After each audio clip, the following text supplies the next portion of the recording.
আসসালামু আলাইকুম রহমতুল্লাহ। প্রিয় সুধী, কাছে দূরে দেশ ও প্রবাসে যে যেখান থেকে দেখছেন, আপনাদের সকলকে আজকের ভিডিও শুনবার জন্য স্বাগত।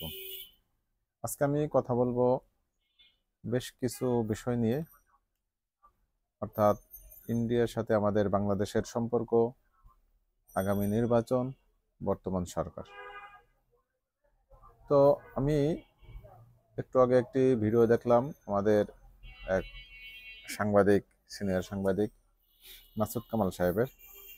তো তিনি একটি সামারি টানলেন যে যেহেতু গত পরশুদিন ভারতের সেনাপ্রধান একটি সাক্ষাৎকার দিয়েছেন, যে সাক্ষাৎকারে বাংলাদেশ সম্পর্কে বেশ কিছু আলোচনা করেছেন। আমি যদি একটু আলোচনাটা আগে পড়ে আসি তাহলে আমার কথা বলতে ভালো হবে। আলোচনা তো নয়, ঠিক এক দুটো লাইন আমি একটু আপনাদেরকে শেয়ার করব।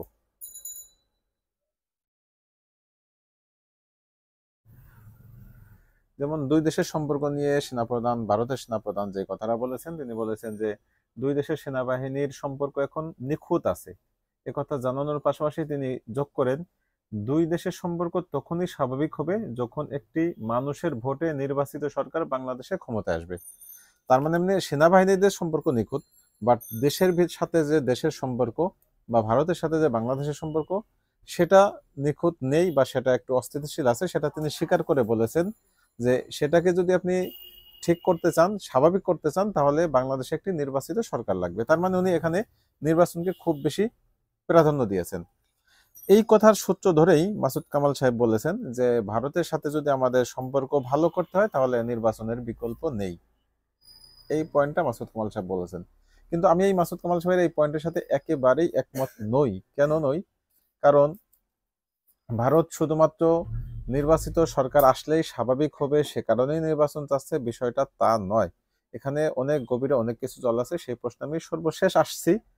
পয়েন্টটা মাথায় রাখবেন যে ভারত কেন দ্রুত নির্বাচন চাচ্ছে। তার আগে আমরা দেখি বিএনপির পক্ষ থেকে 2025-এর মাঝামাঝি টাইম তথা জুন জুলাইয়ের ভিতরেই তারা নির্বাচনের একটা তোড়জোড় আলোচনা করতেছে বা দাবি জানাচ্ছে, এবং এই নিয়ে তারা ব্যাপক অনুষ্ঠান বা ব্যাপক সেমিনার সিম্পোজিয়াম করছে, এবং সব জায়গায় তাদের একই বক্তব্য, একই সরকারের প্রতি চাপ তারা দিচ্ছে যে দ্রুত নির্বাচন হোক এবং সেটা এবছরেরই জুন জুলাইয়ের ভিতরেই সেটা সম্পন্ন হোক। তো একটি দল নির্বাচন কেন্দ্রিক তারা দাবি দেওয়া করবে, সেটা তাদের গণতান্ত্রিক অধিকার, কিন্তু বাস্তবতার নিরিখে তাদের আরো অনেক বিষয় খেয়াল করা দরকার। যে তারা এতদিন পর্যন্ত যেভাবে যেই ভাষায় কথা বলে আসতেছে, এর আগে আমি তাদের বিরুদ্ধে একটা ভিডিও বানিয়েছিলাম বিএনপির। যেমন বিএনপির মহাসচিব বলেছিলেন যে এই সরকারের কোনো ধরনের সংস্কারের বৈধতা পরবর্তী সরকার দিবে না, অর্থাৎ ওনারা দিবেন না। ওনারা ধরেই নিয়েছেন পরবর্তীতে ওনারা ক্ষমতা আসবেন এবং এই সরকারের যতগুলি সংস্কার, কোনো সংস্কারেরই তারা বৈধতা দিবেন না। তাহলে এই সরকার কি করবেন? এই সরকারের কি করা উচিত? তাতে এই সরকারেরই বৈধতা থাকে না। এই সরকার যদি কোনো ধরনের সংস্কার না করেন তাহলে এই সরকারের কোনো বৈধতাই থাকবে না। কেন থাকবে না? কারণ আপনি যদি সংস্কারই না করেন, আপনি যদি সেই আগের সেই সংবিধান সম্পূর্ণরূপে রাখেন, তাহলে আগের সংবিধান অনুযায়ী বর্তমান কোনো ইন্টারিম গভর্নমেন্ট বলেন, তত্ত্বাবধায়ক সরকার বলেন, অভ্যন্তরীণ সরকার বলেন, যাই বলেন, কোনো সরকার নেই। একমাত্র নির্বাচিত সরকার ছাড়া অন্য কোনো সরকার নাই। এক নির্বাচিত সরকার অন্য নির্বাচিত সরকারের কাছে ক্ষমতা হস্তান্তর করবেন, তখন তারা ক্ষমতা দখল করবে বা ক্ষমতা বুঝে নেবে। এর মাঝখানে অন্য কোনো গভর্নমেন্টের বৈধতা আমাদের সংবিধানে দেয়নি আমাদেরকে। তাহলে ওনারা যদি কোনো ধরনের সংস্কারের বৈধতা না দেন, তাহলে এই সরকারের বৈধতাই তো প্রশ্ন এসে যাচ্ছে এখনই। এজন্য ওনাদের স্পেসিফিক হয়তো কিছু পয়েন্ট বলা দরকার ছিল, যে তারা এই সংস্কারের বাইরে যদি এত এত সংস্কারে হাত দেন, সেগুলি কিন্তু আমরা বৈধতা দিব না, বা তারা শুধু এতটুকু সংস্কার করলে আমরা সেটা মেনে নিব, বাকি কোনো সংস্কার আমরা মেনে নিব না। এভাবে তাদের স্পেসিফিক বলার দরকার ছিল। সেভাবে প্রয়োজনে তারা আলোচনা করুক, তারা প্রধান উপদেষ্টার সাথে আবার বসতে পারে, বসে সেখানে আলোচনা সাপেক্ষে একটা আহ করতে পারে, নির্দিষ্ট একটা তারিখ বা একটা সময় বা যৌক্তিক একটা সময় তারা নির্বাচন করতে পারেন বা ঠিক করতে পারেন। এদিকে জামাতের পক্ষ থেকে সেফ বক্তব্য তারা একটু লম্বা করেছে, তারা বলেছে 25 সালের ভিতরে। তার মানে তারা হয়তো চেয়েছে 25-এর শেষ নাগাদ তারা নির্বাচনটা চাচ্ছে। অপরদিকে ইউনূস সরকার দেশ চালাতে মোটামুটি ব্যর্থ, সেটাও আমরা বুঝতেছি। ব্যর্থ বলছে এই কারণে যে ওনার অনেক ভালো কাজ আছে, দেখা যাচ্ছে দৃশ্যমান অনেক ভালো ভালো কাজ তারা করছেন। তারপর আমি ব্যর্থ বলবো শুধুমাত্র একটা দেশে যদি আপনি সফলতার সাথে ক্ষমতা আপনি ই করতে চান, বলবৎ রাখতে চান বা দেশকে আপনি কন্ট্রোলে রাখতে চান, সবচেয়ে সর্বাগ্রে যাকে প্রাধান্য দিতে হবে যে বিষয়টাকে, সেটা হচ্ছে আপনার প্রশাসন। এখনো প্রশাসন ফাংশন করতে পারছে না, এটা কিন্তু একেবারে স্পষ্ট নিশ্চিত। সারা বাংলাদেশে কোনো জায়গাতেই ঠিকঠাক মতো প্রশাসন ফাংশন করছে না, পুলিশ ডিপার্টমেন্ট কোনো জায়গাতেই ঠিকঠাক মতো কাজ করতে পারছে না। তো এই হিসেবে এই সরকার প্রচন্ডভাবে ব্যর্থ। কারণ আপনি যদি আপনার কমান্ড আপনি বাস্তবায়ন করতে চান তাহলে প্রশাসনকে লাগবে, আর কমান্ড বাস্তবায়ন যদি আপনি করতে না পারেন তাহলে আপনি সরকারের থেকে লাভ কি? তাহলে সরকার আর জনগণের ভিতরে পার্থক্য তো একটা জায়গায়, সরকারের হাতে ক্ষমতা থাকবে, জনগণের হাতে ক্ষমতাটাই থাকবে না। সরকারের হাতে প্রশাসন থাকবে, জনগণের হাতে প্রশাসন থাকবে না। হ্যাঁ, আপনি প্রশাসন কিভাবে খাটাবেন সেটা কিন্তু বিচার্য বিষয়, সেটা নিয়ে আলোচনা সমালোচনা হবে, কিন্তু প্রশাসন খাটানোর মতো দক্ষতা এবং সেই প্রশাসনিক সেই কমান্ডিং ব্যবস্থাও চালু রাখতে হবে। অর্থাৎ আপনি একটা কমান্ড দিলেন, প্রশাসন আপনার কমান্ড মানলো না, সেই ক্ষেত্রে তো আপনার এই প্রশাসন দিয়ে বা আপনি কোনো কিছুই করতে পারছেন না। সেই অর্থে আমি বলেছি এই সরকার মোটামুটি বলা যায় ব্যর্থ। এর আগে আমাদের বাজার দরের অনেক সমস্যা ছিল, সেটা যদিও এখন নাগালের ভিতরে এসেছে, কিন্তু আবারও সেটা ঊর্ধ্বমুখী হবে। কেন হবে? সেটাও এই সরকারের একটা দায়বদ্ধতা। কারণ তাদের অবিবেচক যে চিন্তা চেতনা, বিবেচনা বহির্ভূত যে চিন্তা চেতনা, তারা হঠাৎ করে এমন কিছু পণ্যে ভ্যাট বসিয়েছে, বাড়িয়েছে ভ্যাট, যেটা একেবারেই অকল্পনীয়, একেবারেই যে ফল ফলাদি, বিদেশি যে ফল ফলাদি মানুষ খেয়ে থাকে বা রোগীদের জন্য কেনা হয়ে থাকে, সেই ফল এখন গরিবের নাকালের একেবারেই বাইরে চলে যাচ্ছে। আরো আগে গিয়েছে, এখন যতটুকুই বা ছিল সেটাও চলে যাচ্ছে। এরপরে এলপি গ্যাস, সেটার দাম বাড়াইলেন। এরপরে বিস্কিটের দাম বাড়াইলেন, চিকন চাউলের দাম বাড়াইলেন, কিসের দাম বাড়াননি? সব ক্ষেত্রে আবার দাম বাড়াচ্ছেন। মোবাইল রিচার্জের ক্ষেত্রে আপনারা ভ্যাট বাড়াইলেন। তার মানে প্রত্যেকটা জায়গা থেকে আপনারা ভ্যাট বাড়াচ্ছেন। এই ভ্যাট বাড়ানোর কারণে বাংলাদেশের সকল মানুষের প্রতি একটা আলাদা একটা সমস্যা তৈরি হবে। অথচ আপনাদের উচিত ছিল ভ্যাট না বাড়িয়ে প্রয়োজন আপনারা কর বাড়িয়ে দেন। আপনারা কর দেয় কারা? বড় লোকরা। ভ্যাট দেয় কারা? সকল মানুষ। তো আপনি ভ্যাটকে কমিয়ে দিন, আপনি করকে বাড়িয়ে সেই করের থেকে আপনি সেই টাকাটা উসুল করেন। একটা বড় বড় শ্রেণী যারা আছে, বড় বড় ব্যবসায়ী যারা আছে, তাদের থেকে তখন আপনি টাকাটা কালেক্ট করতে পারতেন। কিন্তু এখন আপনি গরিবের পেটে লাথি মারলেন। যে একবেলা না খেয়ে দুটো বিস্কুট খেয়ে থাকবে, তার সেই দুটো বিস্কুট খাওয়ার থেকেও আপনি সেই অধিকারটা তার কেড়ে নিতে চাচ্ছেন। এই বিষয়গুলি কারণেই আমি বলছি যে এই সরকার ব্যর্থ। তার দুটি পয়েন্টের কারণে আমি বললাম। প্রথমত প্রশাসনিক ভাবে তারা একেবারেই ব্যর্থ, দ্বিতীয়ত তারা নতুন করে ভ্যাট আরোপ করে জনগণের একেবারেই যে জীবন চলাচলের যে গুণগত মান, সেই মানকে আবার আরেকটা হোঁচট খাওয়াইলেন, এদিক দিয়েও তারা ব্যর্থ। এ কারণে এই সরকার বেশি দিন থাকার আর ঠিক হবে না। এরপরে আমরা যদি দেখি সংস্কারটা আসলে কতদিন লাগবে, সংস্কারটা বলতে গেলে এই সপ্তাহের ভিতরেই সাধারণত অনেকগুলি এই সংস্কার যে করা হয়েছে কমিশন, তারা রিপোর্ট দিয়ে দিবেন। বিশেষ করে সংবিধান কমিশন, নির্বাচন কমিশন বা যারা যারা এরা রিপোর্ট দিয়ে দিবেন। এই রিপোর্টের ভিত্তিতে যখন রিপোর্ট পেয়ে যাবেন, তখন রাজনৈতিক দলের সাথে আলোচনা করে কি কি ই করবেন, সংস্কার করবেন, সেটা আপনারা আলোচনা করে সেটা ডিসাইড করতে পারবেন। এবং সেই ডিসাইড করার পরে খুব বেশি দিন সময় লাগবে না। অর্থাৎ বিএনপি যে জুন জুলাই বলেছে, সেটা না হলেও অন্তত আমি মনে করি জামাত ইসলাম যে ডিসেম্বর বলেছে বা আগামী জানুয়ারি ফেব্রুয়ারি পর্যন্ত নির্বাচন দেওয়াটা পসিবল, যদি আন্তরিকতার সাথে সংস্কারটা করা হয়। খুব বেশি সংস্কার দরকার নাই, যেহেতু এই সরকার আসলেই অনেক সমস্যা তৈরি করে ফেলতেছে, যে সমস্যা মোকাবেলা তারা করতে পারতেছে না। যারা যেখানে আন্দোলনে ডাক দিচ্ছে, আন্দোলন করতেছে, সরকার সেখানে নতজানু হয়ে তাদের সকল কর্মকাণ্ড মেনে নিচ্ছে। যারা যেখানে বেতন বাড়াইতে বলতেছে, সরকার তাদের বেতন বাড়াচ্ছে। যারা তাদের পূর্ববর্তী সকল সুযোগ সুবিধাগুলি বলবৎ করতে বলতেছে, সরকার সেটা বলবৎ করতেছে। ফলে কি হচ্ছে?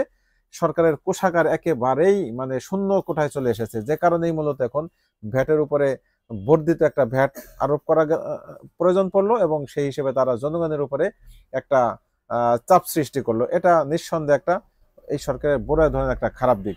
সে কারণে সরকার এই যে এইগুলি করেছিল, কমিশনগুলি করেছিল, তাদের সকলকে বলুক দ্রুত যেন এই সপ্তাহের ভিতরে যদি তারা রিপোর্টগুলি সকলে দিয়ে দেয়, এরপরে সকল রাজনৈতিক দলের সাথে বসে সিদ্ধান্ত নিক যে কি কি সংস্কার না করলেই নয়। নির্বাচন কেন্দ্রিক সংস্কার অবভিয়াসলি করতে হবে।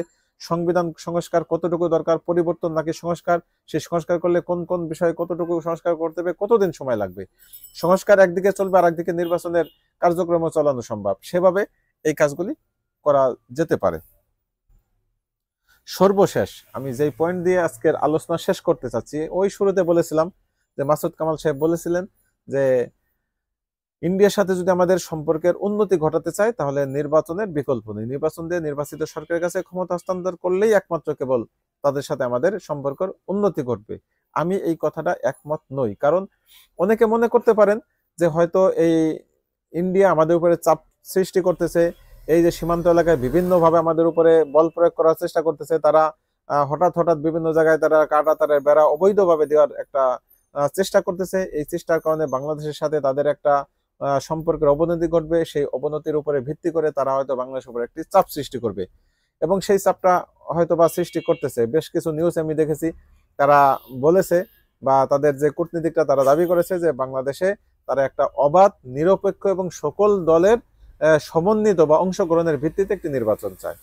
ওদিকে সেনাপ্রধান ভারতের তিনিও বললেন যে একমাত্র নির্বাচন তো সরকারই পারে দুই দেশের সম্পর্কের উন্নতি ঘটানো। তার মানে ইন্ডিয়া ইচ্ছাকৃতভাবে আমাদের সাথে সম্পর্কের অবনতি ঘটাচ্ছে। এটা একেবারেই ষড়যন্ত্রমূলক।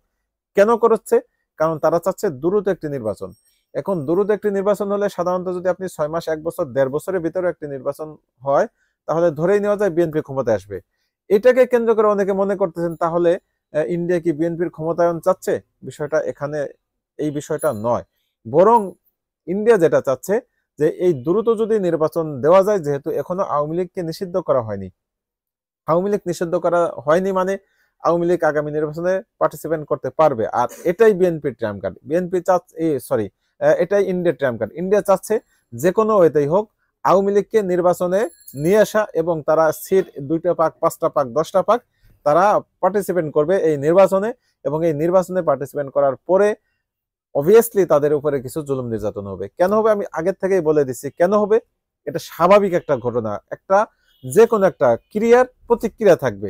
যেমন আপনি বিভিন্ন মার্কেটে দেখবেন ওষুধ আমরা যখন কিনতে যাই, ওষুধের গায়ে থাকে এই ওষুধের পার্শ্ব প্রতিক্রিয়া থাকবে।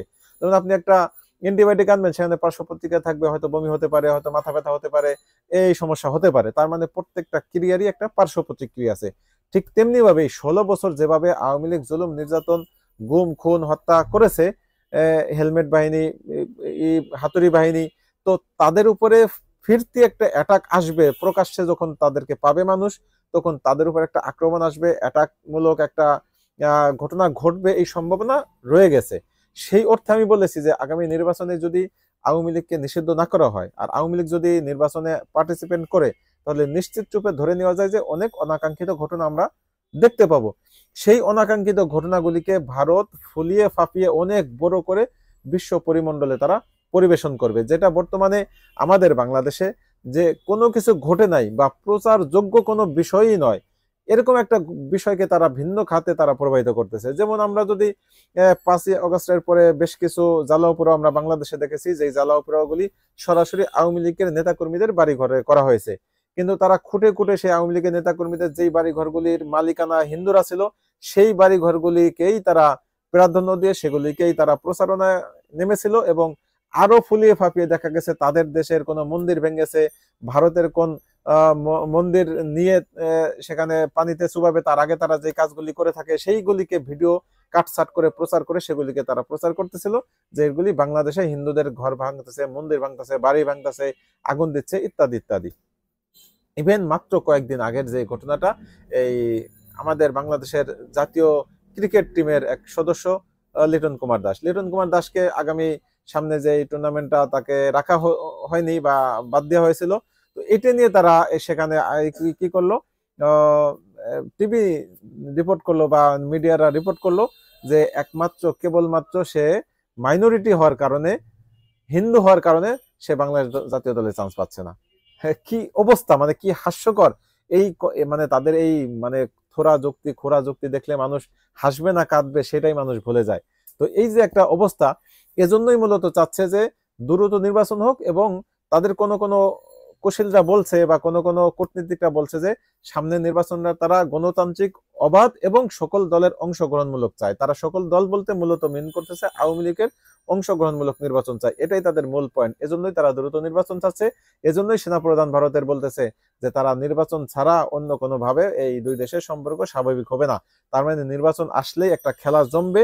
সেই খেলার জন্য ভারত এবং বাংলাদেশ দুনো পক্ষের অবস্থান আমাদের বিবেচনা করতে হবে। এজন্য আমি সরকার, বিএনপি, জামাত সহ যত দল আছে প্রত্যেককে বলবো যে আপনারা নির্বাচন চাচ্ছেন, নির্বাচন নিয়ে আমার কোনো মাথা ব্যথা নেই, নির্বাচন কাল দেখ পরশু দেখ, কতটুকু সংস্কার করবে না করবে সেগুলি আপনারা নিয়ে ডিসাইড করেন, বসে সেগুলি আপনারা নির্ধারণ করেন।